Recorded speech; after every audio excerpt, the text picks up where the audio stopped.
c'est la concertation avec l'État.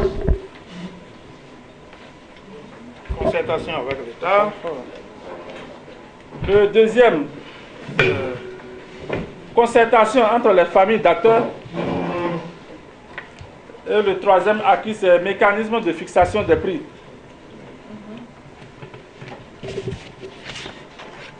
Par rapport aux erreurs à éviter, nous en avions trouvé deux.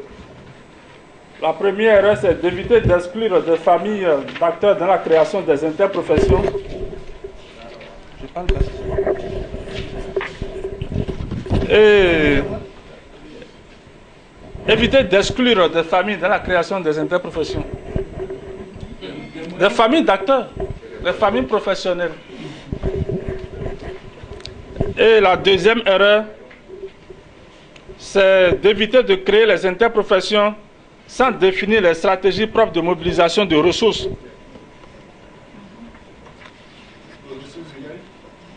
Non, vous avez compris que c'est ressources financières. C'est les ressources humaines qui sont en train de créer déjà. Il y a également trois préalables. Le premier, c'est faire porter le processus de mise en place de l'interprofession par les producteurs.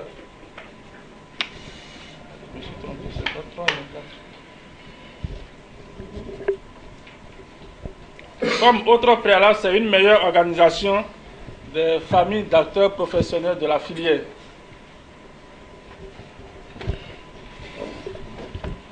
Autre préalable, c'est l'élaboration d'une loi régissant la mise en place et le fonctionnement des interprofessions. Et puis le dernier préalable, c'était qu'il faut un fort engagement de l'État pour accompagner le processus. Je ne sais pas si j'ai été fidèle, le président va compléter sur le point. La mise en place de l'interprofession. Le troisième acquis, c'est la prise de conscience des acteurs dans l'intérêt de la mise en place des interprofessions. Le quatrième acquis, c'est l'implication des structures régionales, ça veut dire l'IMOA, la CEDEAO, qui accompagnent, et même les organisations des ONG, qui accompagnent le processus de l'interprofession. Le cinquième acquis, c'est la dynamique de concertation autour des cadres, en tout cas autour des acteurs de l'entreprise, d'une façon régulière.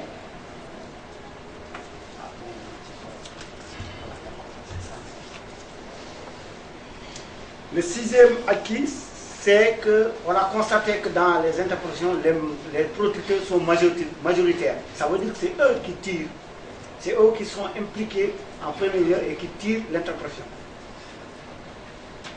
Ça, c'est les acquis, les 6 acquis que le groupe a eu à constater. Les erreurs. La première erreur, en 3, sont les 3 points. C'est le fait de mettre en place les interprofessions sans pour autant organiser les cadres qui forment l'interprofession. Ça veut dire qu'on a constaté que dans certains pays, par exemple comme au Burkina Faso, l'interprofession a été mise en place avant même que les autres acteurs soient structurés, organisés. Ça, quand même, ça amène une léthargie au niveau de l'interprofession. La deuxième erreur, c'est la représentativité, de ne pas mettre les acteurs au même pied d'égalité. Ça veut dire que les acteurs, parfois, il y a des frustrations quand les productions sont plus majoritaires ou quand les commerçants sont minoritaires. Parfois, ça amène des frustrations. Donc, ça bloque un peu le bon fonctionnement de l'interprofession. L'autre erreur, c'est la mauvaise identification des acteurs clés. C'est le cas du Sénégal. Par exemple, le président disait qu'il y a 12 collèges, or que parmi les 12 collèges, en redynamisant la filière riz, on a constaté qu'il n'y avait que 4 collèges. Et parmi les 4 collèges, il y a le collège des prestataires de services dont les transporteurs font partie. D'ailleurs, il y a une question qui était posée pour dire que est-ce que les transporteurs ne font pas partie? Si, ils font partie du collège des prestataires de services. Ça, souvent des erreurs qui constituent quand même le cas des interprofessions qui ont été. Les préalables. L'une du préalable, c'est la bonne structuration des acteurs clés. Ça veut dire qu'au niveau de l'interprétation, on a constaté qu'il y a des acteurs clés. Il faut bien les structurer, bien les organiser pour que l'interprétation se prenne en charge. L'autre aspect d'ailleurs, qui est une question liée par rapport à cette question, c'est la stratégie de mobilisation de ressources financières et le plan d'autonomisation. Quand les collèges, en tout cas l'interprétation, les acteurs de l'interprétation sont impliqués, ils savent qu'ils ont la conscience que l'interprétation c'est leur affaire, ils peuvent en tout cas mobiliser les ressources nécessaires par rapport à la bonne marche de l'interprétation.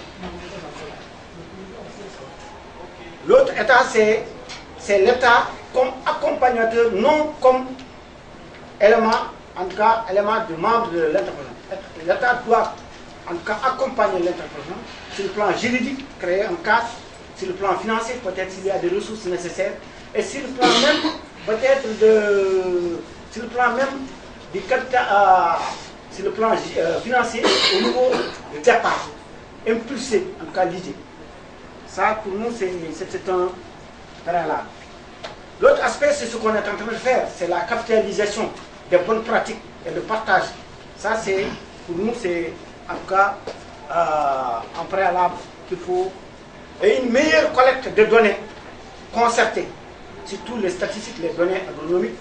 Ça, quand même, il faut que les interpréteurs chassent, c'est de bâtir ce système qui permet quand même de pérenniser et de créer une certaine transparence.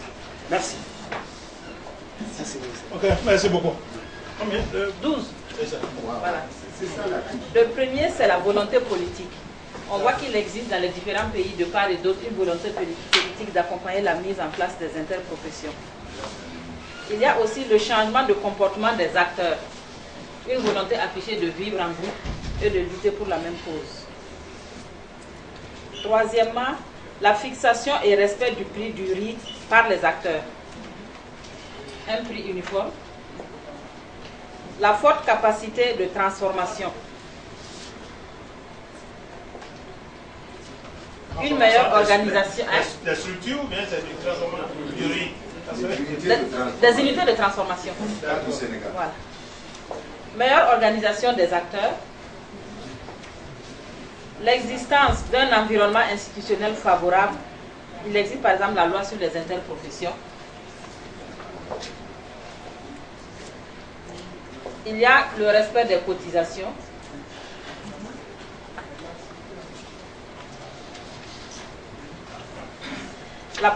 Le professionnalisme des acteurs.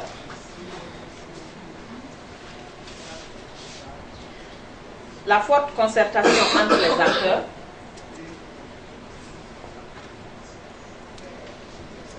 L'appui des partenaires techniques et financiers.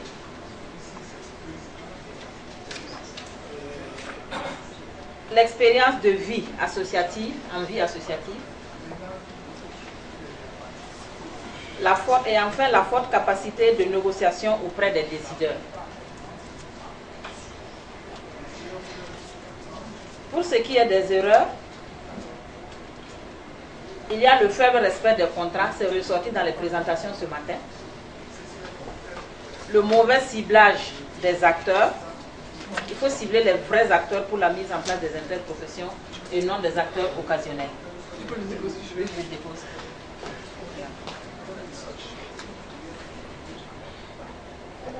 Les acteurs occasionnels. Ils sont au port de Ouaga. Il y a la méconnaissance de la vision de l'interprofession par les acteurs. Donc il faut d'abord une forte information, sensibilisation à la base avant de mettre en place l'interprofession. Il y a la faible implication des autres acteurs, entre parenthèses, distributeurs, des distributions dans...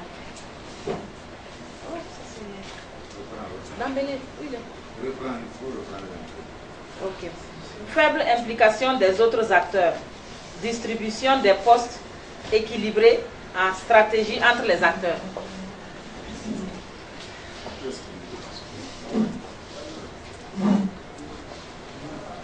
Je vais expliquer. Après, si on d'accord, ok. Absence de production de statistiques par les acteurs. On a des difficultés d'accès aux statistiques. Absence de plan stratégique.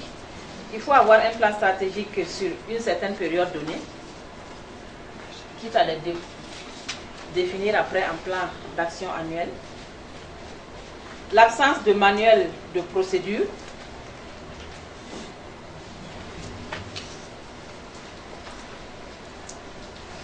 La politisation de l'organisation. Donc l'organisation devient quelquefois plus politique que organisation paysane. Faible structuration des autres acteurs.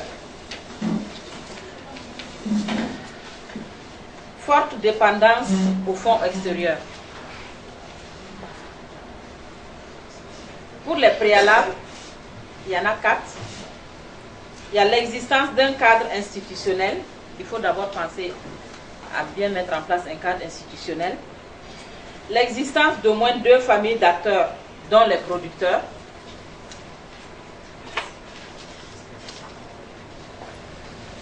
La représentativité des acteurs.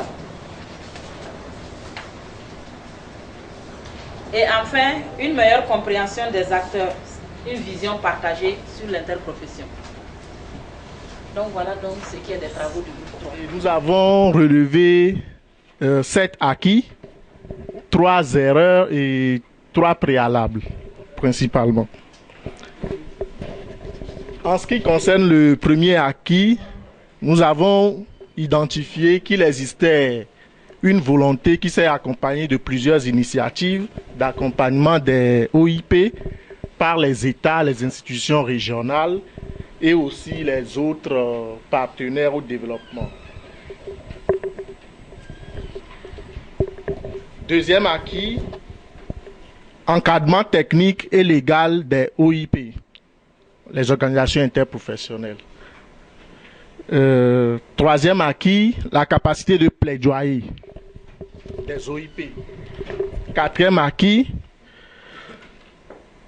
volonté des différents maillons de l'interprofession à mobiliser les ressources internes, notamment par la cotisation.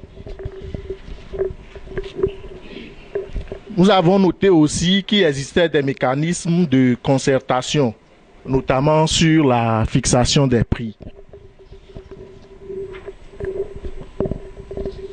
Dans le cas spécifique du Sénégal, nous avons vu qu'il y a un fonds levier qui permettait de mettre en place un fonds pour la commercialisation.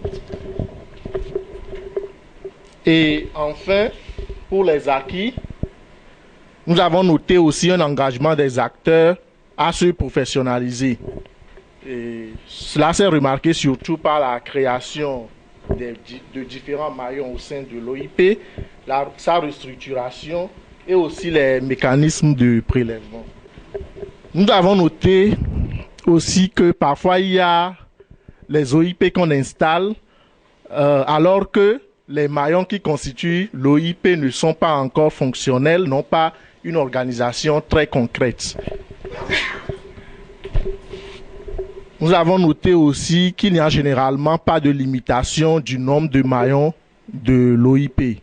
Donc on constate parfois des OIP qui ont plus d'une dizaine de maillons, une vingtaine, notamment dans le cas du Sénégal, mais on a vu que avec les réformes, ils sont revenus à 4, si je ne me trompe. Dernière erreur, c'est la non prise en compte du poids économique et de la représentativité des maillons, surtout au niveau des producteurs. Nous pensons que l'organisation interprofessionnelle doit être à l'image de ce que la filière représente, enfin de ce que chaque maillon de la filière représente. Enfin, pour les préalables à la mise en œuvre des OIP, nous avons vu qu'il faut vraiment un mécanisme de mobilisation des ressources. Mobilisation des ressources pour créer les OIP, mais aussi un certain mécanisme qui puisse permettre un financement durable. Deuxième préalable, il faut un appui institutionnel et un cadre juridique à la mise en place des OIP. Dernier préalable que nous avons ressorti au niveau du groupe, c'est la restructuration des maillons de la filière, surtout le maillon producteur. Merci. Et il y a la représentativité des producteurs et puis des autres corps des autres collèges. Est-ce que cette représentativité est un acquis aujourd'hui? Des familles à présent, mais le mauvais ciblage était clairement un des problèmes clés au début, parce qu'il y avait, dans le cas du Burkina, du Sénégal, 12 maillons en fait, donc, y compris les universités, etc. Donc c'était beaucoup trop large, et puis ça a été ramené à vraiment les acteurs qui ont un lien direct avec, vraiment, qui ont un intérêt dans l'interprofession. D'accord. Ok. Oui. Les financiers, ils ne financent pas que la production du riz. Le transporteur ne transporte pas que le riz. Et je veux dire, le vendeur d'intrants ne vend pas que des intrants pour le riz. Donc tout ce qui est axe transversal au niveau de l'agriculture ne constitue pas un maillon essentiel dans une interprofession. Et c'est ce que nous, on a décidé, en Côte d'Ivoire, on a décidé, il y a 3 acteurs. Il y a les producteurs, les transformateurs et les distributeurs. Et encore que sur les distributeurs, il y a des grossistes de riz, mais s'ils font autre chose... Le fait que l'acteur soit représentatif de 50% au moins, ça peut avoir une influence sur la profession.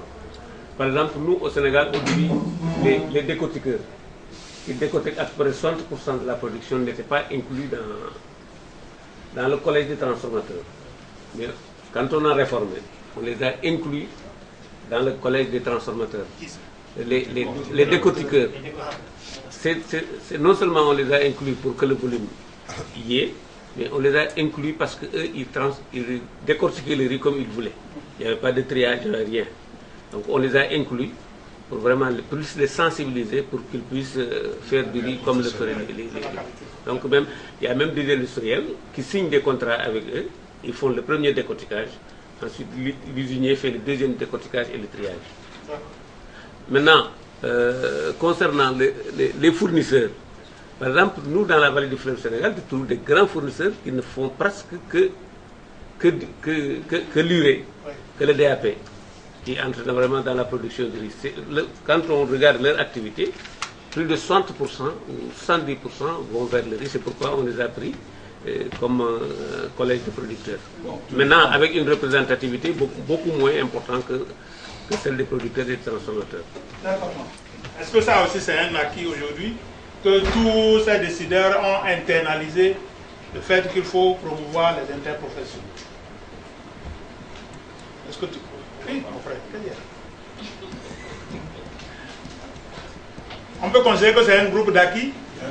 Bon, donc la volonté politique, la volonté d'accompagner, et prise de conscience de l'intérêt. Bon, je crois qu'on va arranger ça dans la volonté, changement des comportements des acteurs, bon ça c'est dans la volonté, professionnalisation des acteurs et forte capacité de négociation auprès des décideurs. Bon, c'est dans la concertation. Et capacité de plaidoyer. Bon, est-ce que les interprofessions ont donné vraiment une capacité de plaidoyer aux acteurs pour faire changer, pour le changement de comportement et des décideurs et même des autres membres du collège?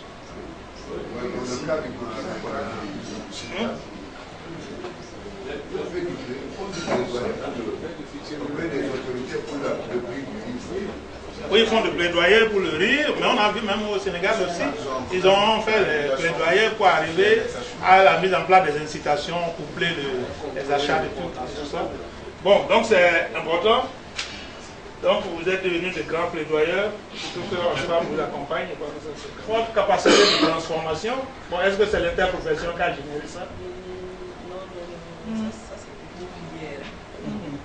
Bon, expérience de vie associative, ça c'est des acquis collatéraux.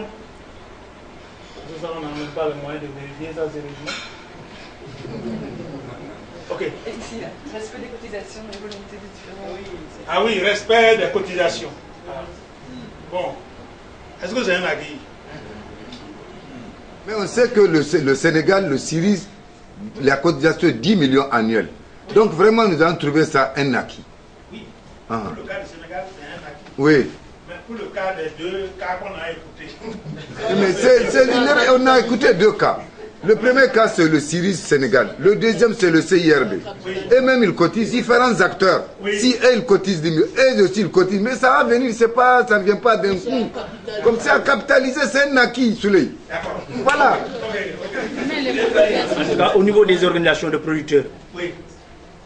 le fait de cotiser Oui.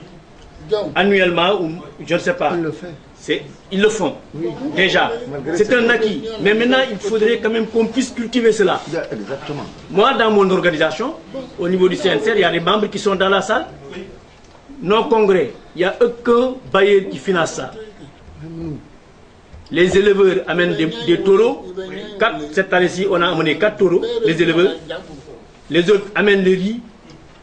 Quand on termine l'assemblée, on vend encore du riz. Pommes de terre, oignons, tout ça, ce sont les organisations qui sont membres, qui donnent ça à chaque congrès. Les pêcheurs, ils amènent le poisson. Donc, tout est travaillé au niveau de ça. Donc, ça te donne une culture de cotiser, de participer dans ce que tu es. Ok, c'est tous les moteurs, les leviers, et qui jusqu'à présent donc ont la même mise, c'est pas de façon péjorative, hein, mais la même mise sur les interprofessions. En attendant qu'on arrive à ce que vous dites là. Il ne faut pas voir ça comme ça, parce que si on voit ça comme ça, on caricature, on est en train de mal caricaturer les producteurs comme si c'était des envahisseurs. Non. Personne n'a dit cela ici. Non. Mais vous avez eu l'initiative, vous êtes les leviers, vous êtes le pousseur, le catalyseur. Mais c'est normal qu'on vous reconnaisse cela. J'ai dit qu'il faut qu'on ait une même compréhension. Oui. Ce qu'il vient de dire là, c'est la réalité. Il y a les différents collèges qui ont été mis en place. Oui. C'est au niveau des différents collèges là, maintenant, si on va mettre l'IP national, l'interprofession nationale. Oui. Donc ça dépend. Ça ne veut pas dire forcément qu'il y a peut-être le président va être un producteur. Oui, c'est ça. Oui, entendu. On ne parle pas du modèle le plus approprié. Donc voilà, donc il faut être un peu souple pour le moment. Quand on va écouter tous les cas et qu'on va revenir sur les lois, on verra comment ajuster un certain nombre de choses. Ici, il y a 3 nuances sous les. Oui. La première, c'est de dire il ne faut pas écarter une famille d'acteurs dans la constitution de l'interprofession. Oui. Mais aussi, du même coup, on dit qui doit être dans l'interprofession et qui ne doit pas être, pour ne pas avoir un nombre assez élevé à cause de la dimension historique qu'on a vécue, même s'il y a eu réajustement.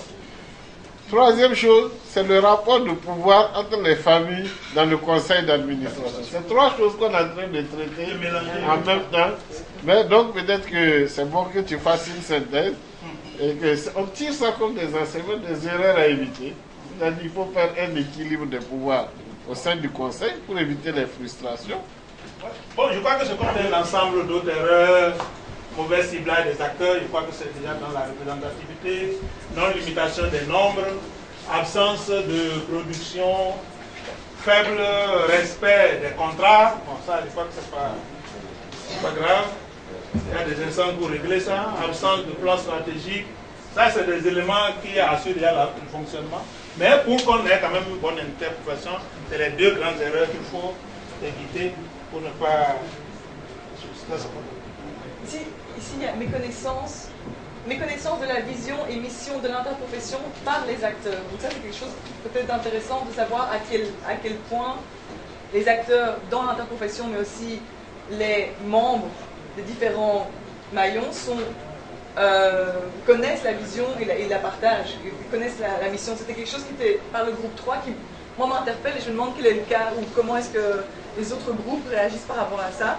Est-ce qu'il y a suffisamment de discussions à la base au sein des familles pour être sûr qu'on partage déjà une vision claire de pourquoi est-ce qu'on est dans l'interprofession et pourquoi est-ce qu'on met en place l'interprofession. Et puis après, à un second niveau, est-ce que les différents collèges ont la même vision de pourquoi est-ce qu'on est là ensemble dans l'interprofession.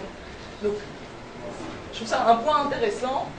Peut-être que c'est quelque chose qui a manqué au début aussi, et peut-être que la léthargie du début était là en fait parce qu'il n'y avait pas, dès le départ, l'initiative n'était pas prise par les producteurs eux-mêmes, et c'était un peu une structure qui était une structure artificielle qu'on a mis en place, mais qui après, via la reprise de conscience, le changement de comportement, ça s'est transformé, et je crois qu'il y a une meilleure connaissance à ce stade-ci. Mais est-ce qu'on trouve qu'il y a encore une méconnaissance ou un partage suffisant d'une même vision de l'interprofession, ou quel est le stade, où en est-on dans différents pays? Est-ce que au sein de la famille, il y a la même vision, et au sein des différentes familles, il y a une vision claire, entre les familles, pardon, est-ce qu'il y a une vision claire de pourquoi est-ce qu'on est là, et à quoi sert l'interprofession? Ça, c'est... Bon. Elle a posé une question ou pas? Oui, on a posé une question. On a posé une commande. Parce que c'est un produit du groupe 3 aussi. Mais nous avons pris ça comme que désormais, il faut que, avant de mettre en place une interprofession, il faut que l'ensemble des acteurs ait une vision commune de ce que c'est qu'une interprofession. Voilà. C'est pourquoi nous avons pris ça comme erreur. Il faut éviter l'absence de vision partagée. Voilà. Fortuitement, d'un premier préalable, qu'il faut que tous les acteurs aient une même vision de l'interprofession. Pensez que c'est vraiment un préalable?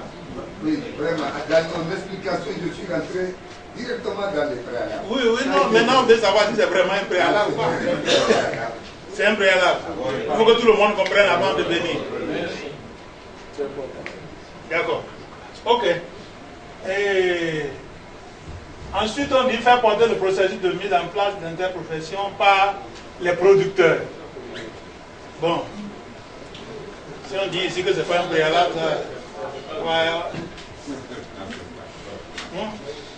c'est acceptable comme préalable? Faire porter le processus par les producteurs. Oui, président, il était porté par les industriels, mais les producteurs ils étaient phagocytés. Mais on se dit que si les producteurs portent l'action, ils seront toujours, en tout cas, comme c'est les plus faibles aussi financièrement, ils seront toujours, ils auront le, comment je vais dire ça, le pouvoir de décision au sein de l'interprofession. C'est la promotion ou le développement de la filière.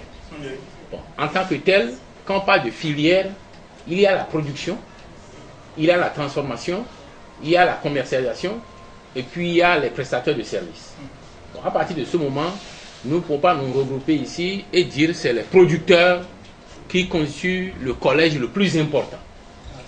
Tous les collèges sont importants. Donc moi je pense qu'il vaut mieux mettre les acteurs que de mettre les producteurs. C'est ce que vraiment je pense. Aux producteurs, c'est en partie parce que en général, quand la filière est déséquilibrée, quand la filière a des problèmes, ce sont les producteurs qui le sentent le plus. C'est eux qui en souffrent le plus et qui ont plus intérêt à ce que les choses marchent, à ce qu'ils soient connectés au marché. Et c'est pourquoi souvent ce sont eux qui portent ces interprofessions. Maintenant, porter et prendre l'initiative, ça ne veut pas dire qu'au niveau même de la composition, que c'est déséquilibré. Vous pouvez porter et au niveau de la composition, on respecte la parité, on respecte le poids de chaque acteur et on respecte la contribution de chaque acteur. Les acteurs clés, c'est la même chose. Structuration des maillons de la filière, ça fait comme ce que disait le M. Azandegui tout à l'heure, élaboration des lois régissant la mise en... Ok, on a dit qu'il faut des lois. Est-ce qu'il faut vraiment au préalable des lois avant d'installer les interprofessions? Est-ce qu'on pense que c'est nécessaire, c'est obligatoire, si on ne veut pas trop aller de gauche à droite, qu'il faut avoir des lois au niveau des pays avant de... La mise en place de leur interprofession était régie par la loi 10 qui ne permettait pas qu'ils opèrent des prélèvements. Et donc avec la loi 50 qui est en cours d'élaboration, ils pourront faire ces prélèvements. Bon, je crois que le président du CIRB est plus indiqué pour apporter des précisions. Mais nous sommes partis du constat que si au départ il y avait une loi qui régissait la création et le fonctionnement de cette interprofession-là, tous les acteurs devraient être fixés sur comment contribuer au bon fonctionnement de l'interprofession. Donc c'est pour ça qu'on a estimé que c'est un préalable pour partir une fois. À propos d'un cadre juridique comme préalable pour la mise en place des OP et des OIP, moi je dirais que je suis beaucoup plus favorable. C'est difficile de pouvoir mettre en place quelque chose qui tienne dans le temps sans définir des garde-fous, sans circonscrire en fait les actions de l'organisation. Je suis conscient que parfois les procédures juridiques et tout ça peuvent constituer un blocage, mais ce n'est pas pour autant qu'on doit les ignorer dans ce processus de mise en place des IP. Merci. Ça veut dire qu'on n'exclut pas qu'on élabore plus tard une loi, qu'on adopte une loi pour la création des interprofessions. Mais on peut créer une interprofession sans qu'il y ait la loi. La preuve, le Sénégal et le Burkina l'ont fait. L'interprétation sur la tomate, sur l'arachide, même avec le riz, sans la loi. Maintenant, la loi est venue apporter un soutien, un accompagnement arrangé sur le plan juridique. Tout ce processus. Il peut aider, mais il ne faut pas attendre la loi pour pouvoir mettre en place. J'espère que le président va demander qu'on acclame pour elle. C'est bien.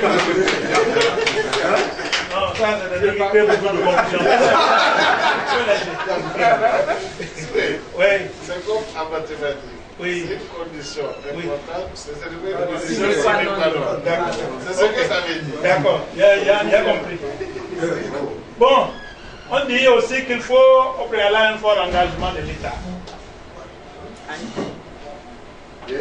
Fort engagement de l'État. Il faut que l'État soit fortement engagé. C'est vrai que c'est pas. S'il vous plaît. C'est vrai que c'est pas en préalable, mais en tout cas c'est une nécessité impérieuse pour la survie de l'interprétation. C'est ça qu'on a dit que ça c'est une condition vraiment pour la survie de l'interprétation. Et ça, on n'a pas trouvé l'autre mot. On n'a pas trouvé l'autre mot pour dire que, est-ce que, en tout cas, c'est utile, c'est nécessaire et utile. Il faut éviter dans les processus qui sont en cours et les préalables qu'il faut aussi avant qu'ils ne se déclarent interprofession au niveau de chaque pays. Voilà, donc je crois qu'on a fait le tour. C'était un peu laborieux, mais c'était bien. Ça a permis de bien discuter, de remuer les gens, on n'a pas dormi.